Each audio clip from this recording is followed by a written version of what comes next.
Back in the early 90s, I read an incredible book which continues to have a profound effect on me even today.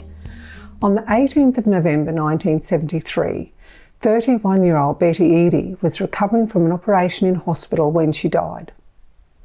Betty came back from death and in her book, Embraced by the Light, writes of her experience while she was gone. At the time, Betty's story was the most vivid and longest accounts of a near-death experience documented. Through her beautiful words, Betty leaves us with a strong message of hope and compassion, along with an understanding of why we are here and what's expected from us. Listening to Betty is like hearing from someone who has been on a wonderful holiday from where they didn't want to return. Heaven should definitely be on everyone's bucket list. I am so humbled Betty agreed to speak with me. And if you only listen to one of my interviews ever, please let it be Betty's. Hello, Betty. Hello, Kelly. I have to tell you, just before I was outside and my girls were there and I said, oh, I'm so excited. And they said, you are like a kid going to Disneyland. I'm so humbled and so grateful to you. Oh, my gosh. And inviting me, for all of you. I am sure you must know how many lives you have impacted over the years because I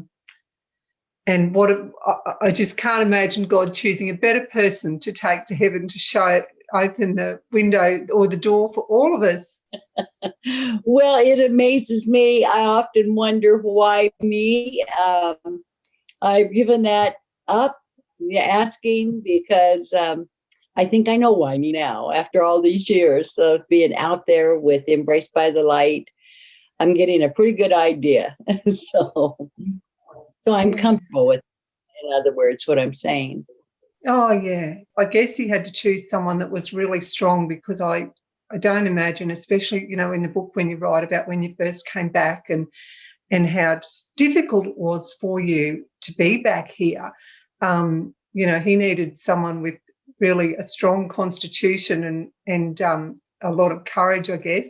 Well, thank you. Yes, I think he did. And he prepared me all along. I had to learn, as a child, how to be independent and how to think. I had to face a lot of difficulties and overcome them. And as I look back, now this is all in reflection.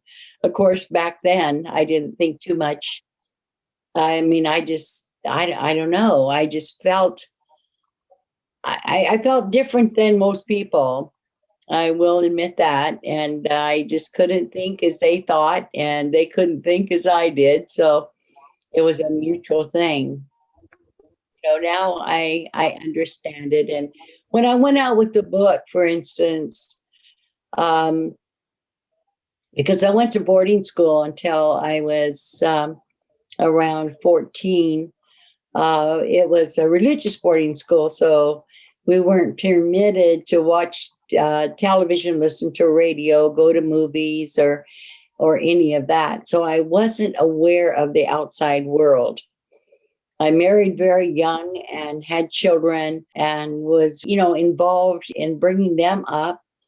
I didn't work outside the home. I worked right there in the home. So I wasn't out in society a lot. Since I wasn't accustomed to watching TV, I never really watched it at all. I was just too busy. So I didn't know famous people like Oprah Winfrey or Phil Donahue or any of those big names. I just didn't know them. I didn't know movie stars. Mm-hmm. So when I went out with the book and I was told that I didn't even know what a New York Times best-selling book meant. I was busy with Dr. Seuss and all those books that I read to my children. But I wasn't familiar with what, again, New York Times best-selling books are. Never wrote a book in my life. And just busy with the children. They were still very small when I went into the hospital to have that hysterectomy and when I died. So it just seemed unusual to me that God would even think I could possibly do what I had to do once I wrote Embraced by Light and had to go out in all the publishing of it, speaking events, meeting with movie stars, meeting with, these famous people. I mean, I don't know if you know who Prince is, but I didn't know who he was. And I guess the goodness about that is I wasn't intimidated because I didn't know how famous they were. I didn't know. Uh, I just didn't have fear of them, I guess. I don't know, or intimidation or anything. So when I met them, I could meet them on equal ground because they didn't know me either. And so we were good. Mhm. But and again, 5 years of touring with the book and going into unusual places, meeting people I would never have met, invited to Elizabeth Taylor's home for a birthday party, and all these things. Looking back, I'm thinking, wow, I can't believe. Oh, I should have been absolutely frightened to death. But to be honest with you, Kelly, I wasn't. I wasn't the least bit fearful or impressed even with their fame or their fortune. I was on a mission for God. And that is what that was all I wanted to talk about. It was all I wanted to do. And I felt compelled to do. How could you have been overwhelmed with all those people when you met the one person in the whole universe that everybody wants to meet, and hopefully we all will one day. But so I guess that's where that came from. You are so right on, because my youngest son actually ended up being my agent. I talked him into it. He didn't want to at first, but I needed someone who understood me and what I'm like, because I was very shy, backward even, I mean, not intimidated, but just quiet. And I did have, after my return, I didn't want to be back. And I wanted so much to be back in heaven, where there was love and there was joy and there was happiness and there was beauty and there was God. Now imagine that, Kelly. I mean, I had all these children at home. The youngest was 5. Now, I'm a very devoted mother. And even now, as I think back on it, I'm amazed that I could be away from them and not want to go back. I knew that their lives would be lived out. I knew that it wouldn't be long, and they would be back home in heaven. And so I just didn't have that tormented feeling or desire. It'd be like, I've often explained it this way: if I had to run to the store for a loaf of bread, I wouldn't start crying at the door saying goodbye to my children. Wow. Because I'd be at the store, get the bread, and I'd come back home. It's with that same feeling I had when I died and went into heaven. I just didn't feel that loss or that distance at all. I loved how you wrote about that in the book and shared that, because through your story, I can tell that you are, as you said, a very devoted mother, and your family seem to be very, very close. So it's comforting to know that that's how you felt, that you could leave them and that they would be okay and it wouldn't be long and you'd be back with them. I think that's, and especially I was also thinking perhaps that devotion that you had for your children came from the traumatic childhood that you had. Oh, yes, because I didn't know my mother. I was raised in the boarding schools, and the time that when we were let out during the summer for a month or two, I would live with my father, and they were divorced and were not together.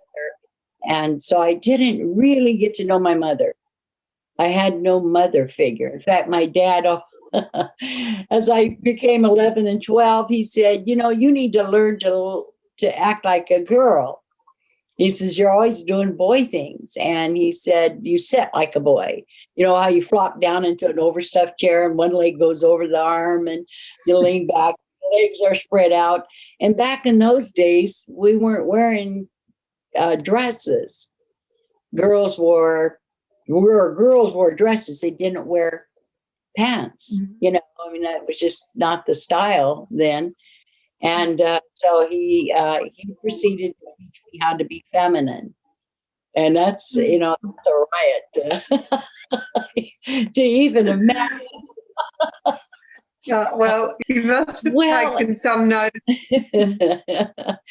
I think what happened is when I was brought back to earth, Jesus told me that I would have to have an extra dose of humanness. I would have to have an adjustment, and it would have to be to give me an extra dose of humanness, in that I had this extra dose of spirituality while I was in heaven.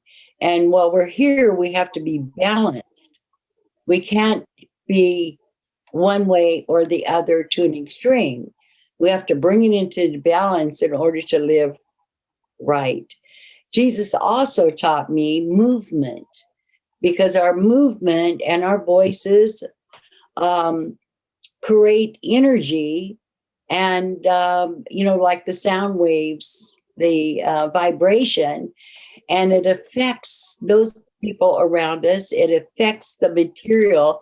Like I'm at my wood desk, my voice could affect my desk. It could affect my computer. It could affect anything. And so he taught me how to modulate my voice, how to use proper body movements. And so in essence, I guess, and Jesus actually lent to my femininity as well as my masculinity, because I noticed after I came back, when I went on tour, particularly because I wasn't really shaking hands with other people at that time. My kids I hugged and whatnot, but whenever I would shake hands with those people who came to have their books autographed, the men would always say, "My goodness, you shake like a man. You have the firmest grip of a woman I have ever felt." Well, it made me a little bit nervous to shake hands because I wasn't aware of it. I just shook their hand. So I think about what Jesus said, that I needed that adjustment, and he did adjust me. And so I attribute all that to maybe that. He said a dose of human is extra dose. And I didn't know what a dose was until after I looked it up and found out a dose is actually a precise measurement. A precise measurement. I always thought it was like a dollop, or like when you're cooking and you just sprinkle or dab or whatever. It's not. A dose is an exact measurement. So whatever it is, I've got it.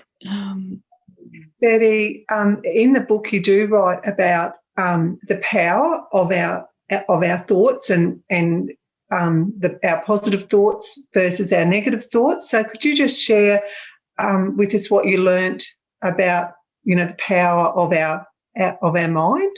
Well, even thoughts produce energy. And so it showed me that there is the world, and then outside the world is this a matrix. You might even think of it as a web, a beautiful web of energy that is sparked. It's sparked not only by our voice, but also by our thoughts. And out here in the heavens around our world, there are what they called intelligences. Now, whether that is within that web, I don't know. But these intelligences actually, when we pray, or when we're not praying, it's not necessarily like angelic beings coming to the aid of our prayers. but they connect with our thoughts, and our thoughts become deeds, and they will give us what we want and not necessarily what we need. So we have to be careful what we want. And I'm sure if you think back over in your life, I know in mine, I have wanted things that I wished I hadn't have gotten because it didn't aid my life in the right way. But they will give it to you anyway. So we become what we think. In other words, we get what we think, and not necessarily what we want. Whereas the opposite of that, or better than that, is when we pray to God and we ask Him. We're requesting something, and we ask it to be His will, not ours. Then He gives us according to that. But we can think things. People are, for the most part, are very perceptive. If they're open to it, they can pick up other people's thoughts, because thoughts again are energy. And but we create with our thoughts, and then we make it real with our deeds. And so we have to be careful with our thoughts, very careful. You can think yourself well, or you can think yourself ill. A lot of people think that. And then, of course, it goes even stronger if you speak it. So you must watch what you speak. For instance, I have taught my children this ever since I came back. I was out with my daughter. We were at another daughter's house, helping her move. And my eldest daughter said she was going to run out to the car and get something. And before she went outside, she says, "Boy, Mother, I'm so tired. I need a break." And I just said, "No," inside. I didn't say it out loud. I didn't have time. She opened up the door, stepped out. She stepped on a wet leaf, came down like this. She broke her ankle. Oh, my goodness. The hospital. You know what? I hope it's not broken. She says, "Why?" And I says, "Because you declared it. You said you needed a break." And we got to the hospital soon enough.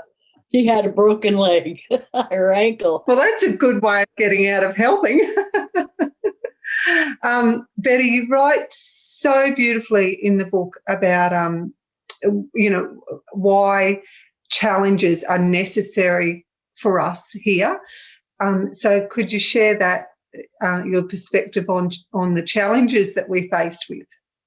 Every challenge that comes your way, you should be grateful for, because every challenge is actually awakening you to something you need.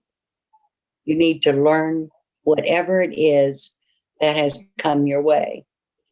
And so an old Indian shaman that I met, I was talking to him about that. He had read my book, and he said, he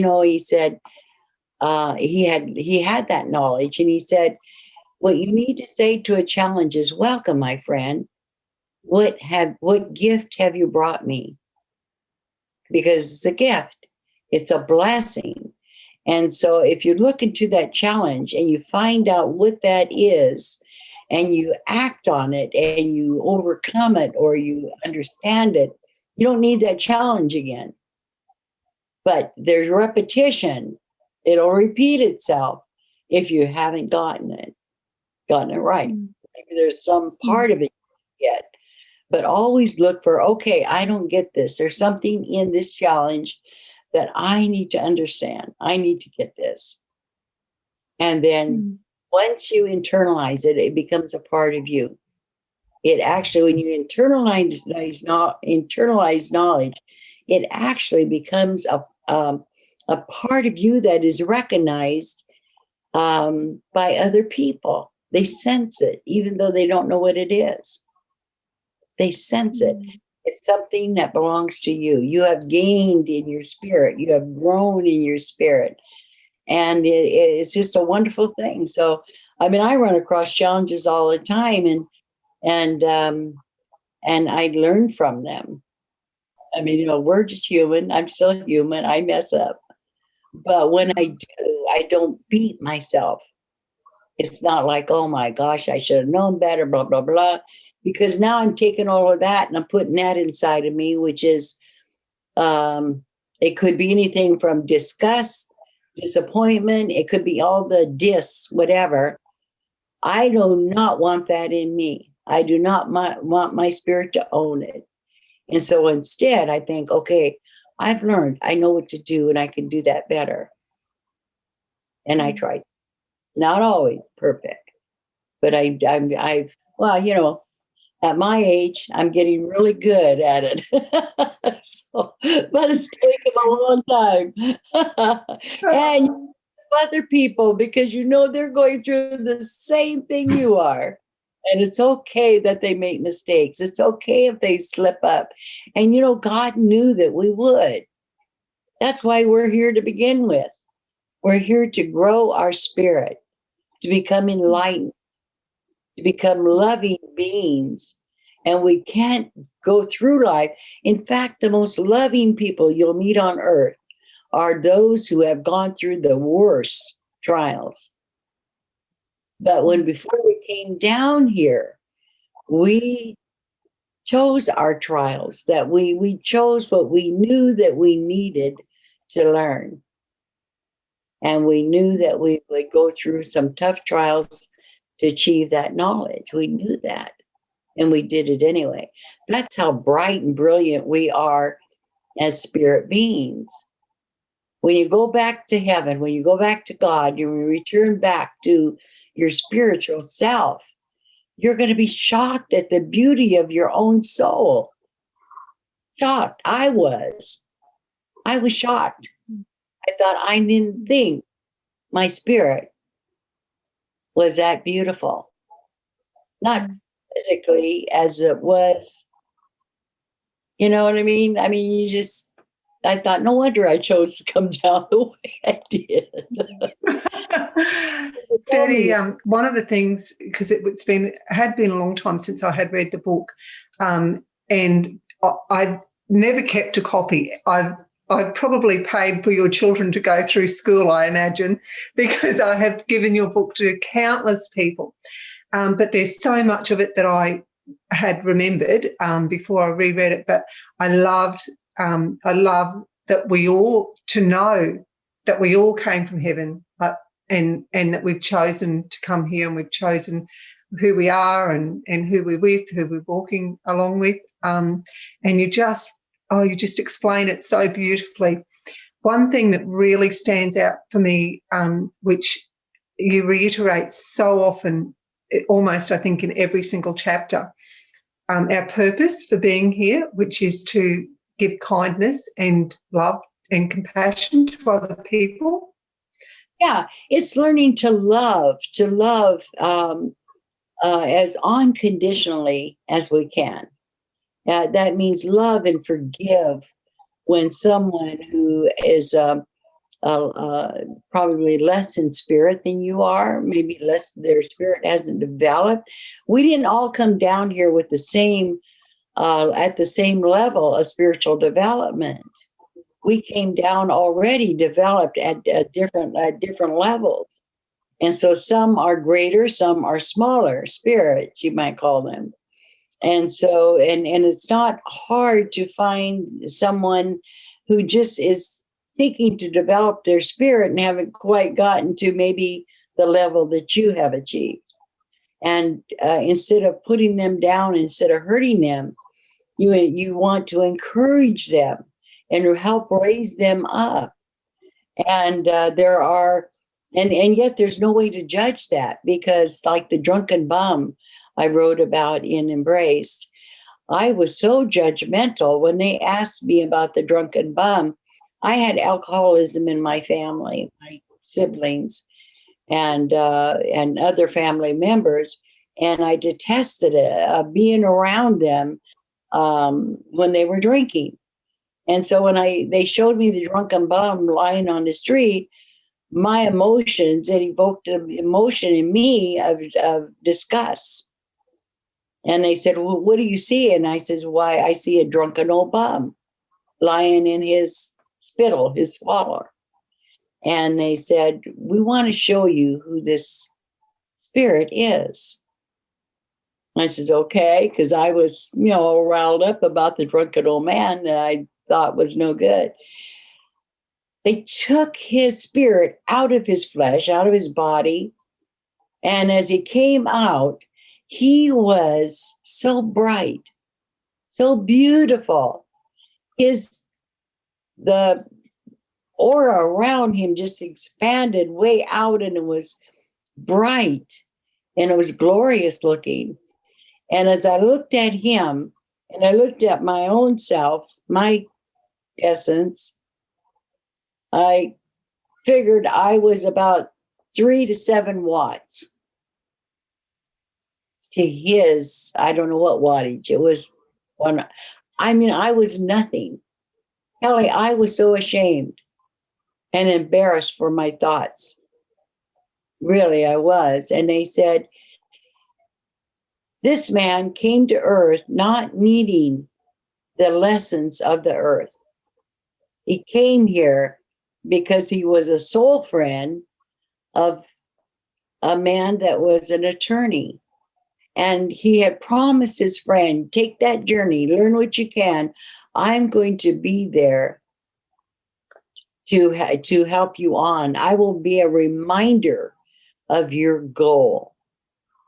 And so there he came as a drunk to lay on the streets, and that attorney was going to pass by. They would make eye contact, and that eye contact, that attorney would be amazed at what he forgot. He would have compassion for this man so great that he would go continue what was his mission, which was to help many, many more people. That's what they explained to me, and I felt ashamed of myself. So even those beggars on the streets or whatever's going on, we don't know why they're there. Jesus said there will always be the poor among us, always. Why? Is it for us?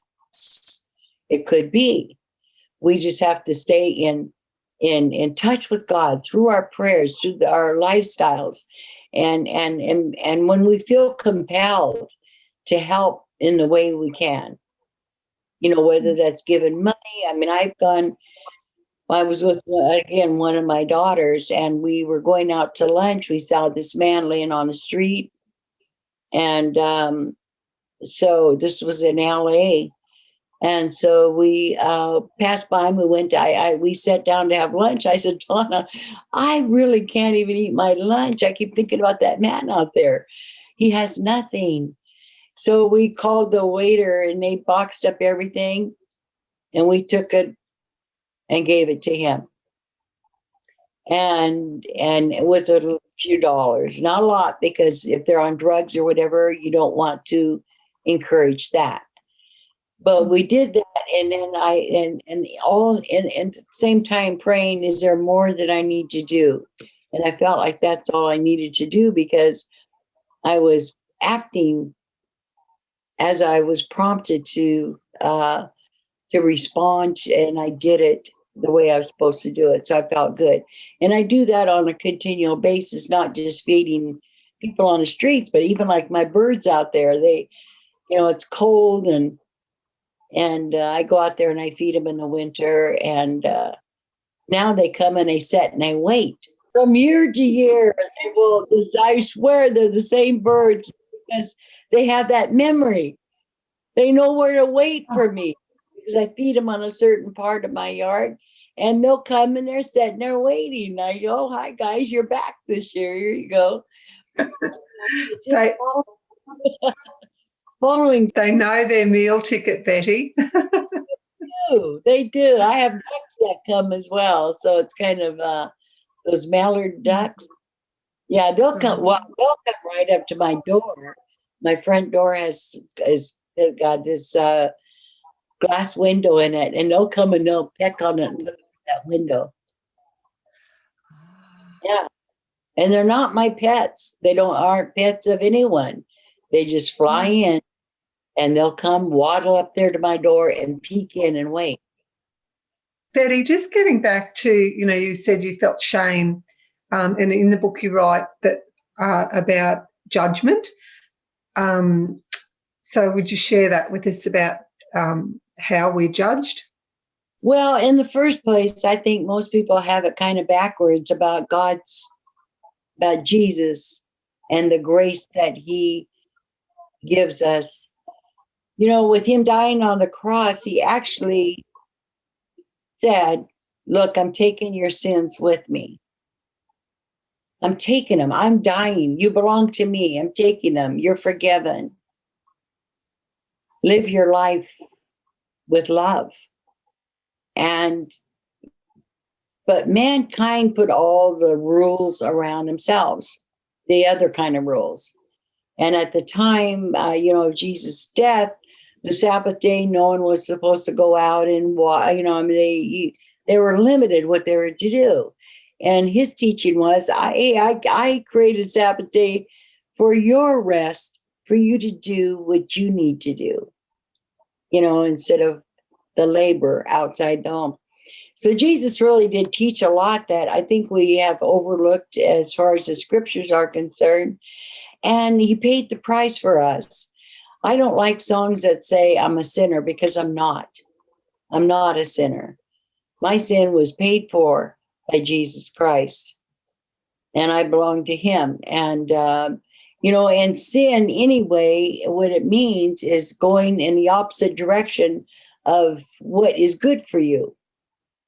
So it's no different than if you had a glass and you held it over a brick floor and you let go of the glass. When it hits, there's cause and effect. It's going to break. Same thing with sin. When you do this, you're going to have this negative result. When you do something good, you're going to have this positive result. It's as simple as that. But mankind has made it so challenging and so difficult that people don't know half the time what is a sin and what is not. And as far as the adversary is concerned, God created the adversary. The adversary is for our good. It gives us the challenges that we need in life. And we will be challenged sometimes to what we consider the nth degree, although that degree is different with each person, depending upon their inner strengths, where they are in their life and how strong that they are, or how weak or how involved they are in a particular thing. So, but as far as judging in heaven, what they have instead, or what they did for me and most of the people that I've talked to who have had near-death experiences, and that is to have a life review. And so you go through and you see, I saw everything from about my life, starting from my conception in my mother's womb. I was there. I felt her. I knew her. I understood her. I could hear her talk. I could hear my dad talk. I could feel her feelings about me and about life. Parents are your first teachers. And so everything that was happening to my mother, everything that was going into her was actually going into me as well. And this is why many people, they'll say, I don't know why I'm afraid of snakes, or I don't know why spiders or mice or this, that, or the other. And that took me on the journey of learning about DNA and cellular memory, the memories of our ancestors. So you have everything in you from your ancestors past. And so many people will say, well, I know that I'm reincarnated Mary, Queen of Scots, or Cleopatra, or whatever. Chances are there's two things that could be going on. They're either locked into those people through DNA and cellular memory, or while they were still in heaven, they may have acted as guardian angels to those people. And this is why they would know so much about their lives. But few people are returned here to earth reincarnated as someone else. And those who are usually people like Jesus or leaders that God sends here to help. In other words, they're teachers, they're not students like the rest of us are. They may have lived here before, and so they're already acquainted with Earth. But as far as a life review is concerned, it really is an awakening, because it helps you see why you wouldn't want to do anything here on Earth that is degrading or harmful to another soul. Because not only do you live that incident with that person, let's say a murderer rapes and murders a young woman. Now he goes to heaven. He has to be the woman that he's killing and raping. He has to feel what she felt. Then he has to feel what her mother and father and siblings felt. And all the extended people who loved her. He has to see what she would have become had he not taken her life. Can you see how painful? And then, of course, he has to see his own family, what their feelings about what happened, were, and he has to experience them. In the Bible, it says you have to know you will receive. I don't see how's that worded. Every tittle, and as I understand, tittle means every ounce of that sin or crime. You have to experience it, so that you can know why that was wrong. So I feel so bad for these people who do harmful things to other people, because they're going to have to experience that harm. Now, there's a good side to this as well. Repentance. Now, repentance is when you make right as best you can for what you've done. When you pray and you ask God to forgive you, and he senses and feels inside you that you're never going to do it again.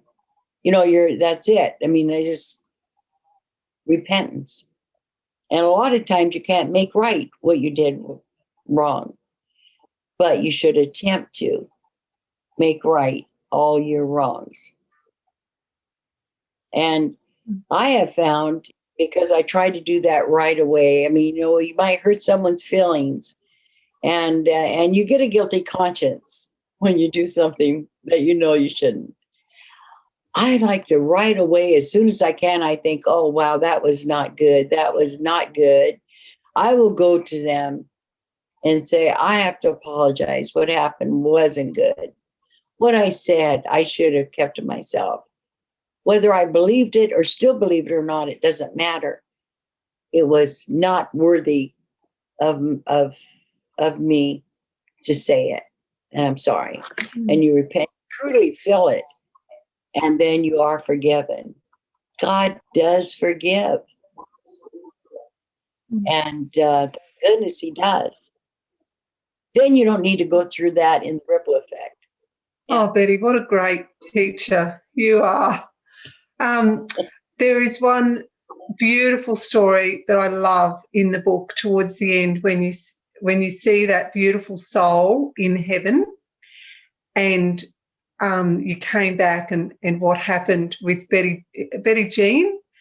Would you please share that story? Because honestly, that the number of times I've thought of that beautiful story over the years is I couldn't count on one hand. So, I saw her in the hospital right after my surgery. I was ill after being returned back to my body after my death.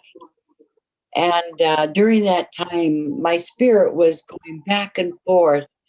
I yearned to be back in heaven so much. And God just was so gracious. he would let me see a little bit more and then ease me back into my body, and I'm staying there, but I mean, I just could go back and forth. Well, I was doing this in the hospital when I saw this little child come waltzing in, cutest little thing, about 2.5 years old, walking, and but like a ballerina, and she would spin on her toe, and she was just beautiful to me. And my husband came in and he sat down, and I said, "Do you see this girl?" Because I was still watching her. He says, "No, there's no one here." She went over and crawled up on his toe, and she did a little twirl, and she was trying to dig into his pocket, like she wanted to find something in his pocket or whatever. I don't know. And but I described her in detail, and then she left. Well, later, years later, I was notified by the people that take in children, foster care group, and they asked me if I would take in this little girl because I'm part Native American, and by law here, if you have a Native child, you have to place that child in a Native American home. And they said, "You'll only have her for about 2 months." And I said, "Sure, I could." It was summertime. I could give up, or it was in July, and she was just born. And I thought I could take her for a couple of months. And so they brought her. But when they brought her in to my home, it was late in the evening. Actually, it was after dinner, quite late, when the caseworker was able to deliver her to my home. And when I opened the door and the caseworker just took the baby and laid her in my arms, there was this electricity that just went through me from the top of my head, this rush, something that just stunned me. And I looked at this little girl, and I knew that I had always known her somehow. It was odd. And I loved her instantly. She's just a week old. We took her into our home and we kept her, but as time went on, they couldn't find someone to adopt her. Now, oddly enough, and sadly for us, when we signed those papers to be foster parents, they warned us that we would never be able to adopt this child. And we had to sign that we were aware we could never adopt. And they found a distant relative for her to live, and when she was about a year old. And so they finally came and they took her. And that was the most heart-wrenching thing we have ever experienced in our home. Not just my husband and I, but my other children, my children. I don't want to cry. Sorry. Oh, Betty, I know. It was pretty awful. She was gone for several months, and then we had this, an angel came and told me one night that the baby was going to be coming home. And this was after night I would pray for her. And but they said that something would be wrong. And or she did, the angel that came. And she said that the caseworker would call me. Now, I hadn't heard from the caseworker at all since they took the child. She says the caseworker would call and say, "I have good news and I have bad news." And one morning, my husband had already gone to work, and the phone rang, and there was that call. "I have good news and I have bad news." The good news, or the bad news, she said, the bad news was that the people who took her were abusive to her. They had tore her hair out. They threw her down basement steps.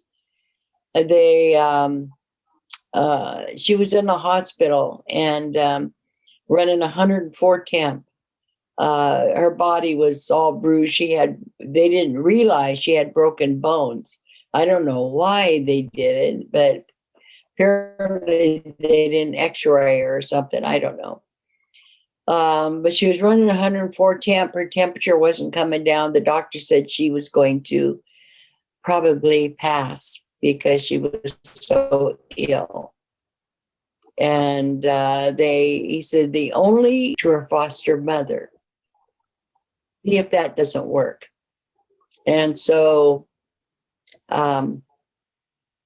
we did get her back, but this time we went to court, and I told the judge, this little girl's going to die if we don't keep her, and we're not going to quit fighting for her.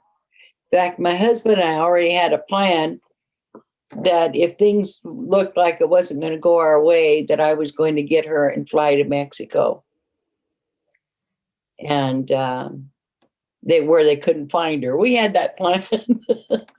But thank God we didn't have to do that.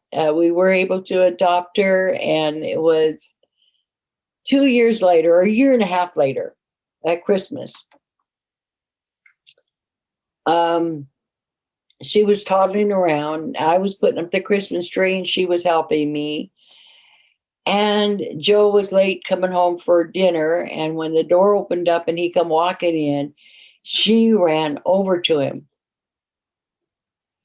crawled up on his toe, and did her ballerina twirl, just like that little girl that I saw years back in the hospital. And we were shocked. Joe just stood there stunned, and she was digging in his pocket for his keys or whatever he had in there. And he said, do you see what I see? And you see what I see? I said, that's her. That's that little girl.